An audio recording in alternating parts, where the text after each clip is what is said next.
Perkenalkan, nama saya Clery Mangumbahang dan pada saat ini saya akan menjelaskan tentang intervensi perubahan strategis. Strategic Change Interventions atau intervensi perubahan strategis. Cumming and Worley pada tahun 2005 mengartikan intervensi sebagai seperangkat tindakan yang direncanakan dan bertujuan untuk membantu organisasi dalam meningkatkan efektivitas organisasi. Intervensi dilakukan untuk membuat anggota organisasi dapat berubah ke arah yang diinginkan dan lebih baik.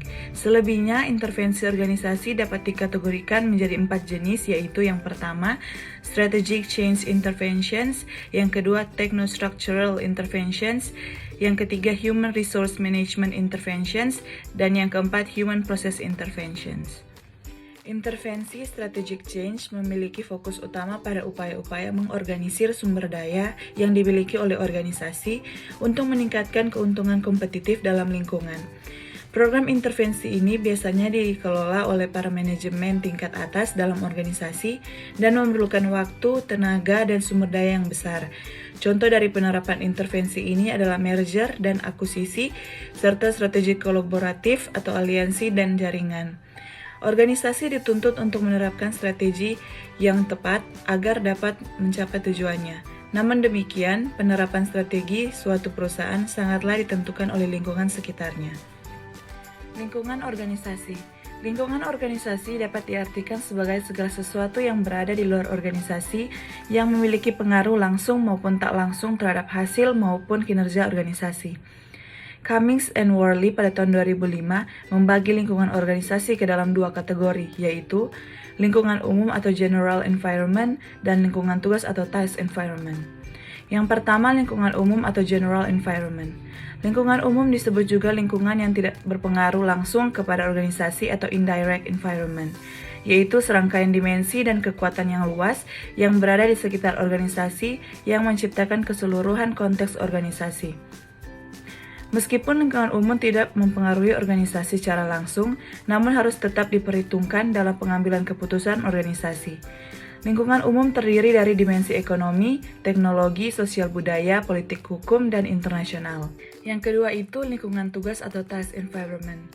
Lingkungan tugas disebut juga lingkungan yang berpengaruh langsung kepada organisasi atau direct environment, yaitu unsur-unsur luar organisasi yang secara spesifik berpengaruh secara langsung kepada organisasi. Cumming and Worley pada tahun 2005 mengartikan lingkungan tugas sebagai individu atau organisasi lain yang memiliki pengaruh langsung terhadap organisasi. Sebagai contoh adalah kompetitor, pelanggan, pemasok, regulator, dan partner strategis. Strategi kompetitif. Intervensi strategi kompetitif memiliki fokus utama pada bagaimana cara organisasi meningkatkan keunggulan kompetitifnya dibandingkan dengan organisasi lain. Untuk menciptakan keunggulan kompetitif, organisasi harus mampu menunjukkan keunikannya atau uniqueness, memiliki nilai atau value, dan sulit untuk ditiru atau difficult to imitate.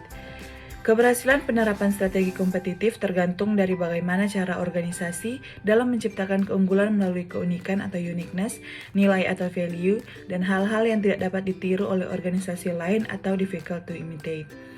Intervensi yang dapat membantu organisasi dalam mengembangkan keunggulan dan mengelola perubahan strategi adalah perubahan strategi terintegrasi atau integrated strategic change, serta merger dan akuisisi. Perubahan strategis terintegrasi atau integrated strategic change. Perubahan strategis terintegrasi merupakan proses terorganisir yang secara sengaja dilakukan untuk menyelaraskan tuntutan lingkungan dengan strategi perusahaan, di mana hasilnya akan menciptakan peningkatan pada kinerja dan efektivitas organisasi. Intervensi ini biasa dilakukan ketika para anggota organisasi merasa bahwa organisasi telah memiliki strategi yang bagus untuk menghadapi tuntutan lingkungan, namun pada kenyataannya strategi tersebut tidak diterapkan. Perubahan strategis terintegrasi merupakan proses yang sangat melibatkan partisipasi dari setiap pihak. Terdapat 3 kunci dalam pelaksanaan intervensi ini. Yang pertama, integrasi menyeluruh antara strategi dengan desain organisasi yang mendukungnya. Yang kedua, integrasi menyeluruh antara proses perencanaan strategi, perencanaan implementasi, dan eksekusi atas perencanaan tersebut, termasuk juga bagaimana membangun komitmen dan dukungan terhadapnya. Yang ketiga, integrasi seluruh anggota organisasi dalam proses analisis, perencanaan, implementasi, dan mempertahankan strategi organisasi. Demikianlah hasil presentasi yang dapat saya sampaikan. Atas perhatiannya saya ucapkan banyak terima kasih.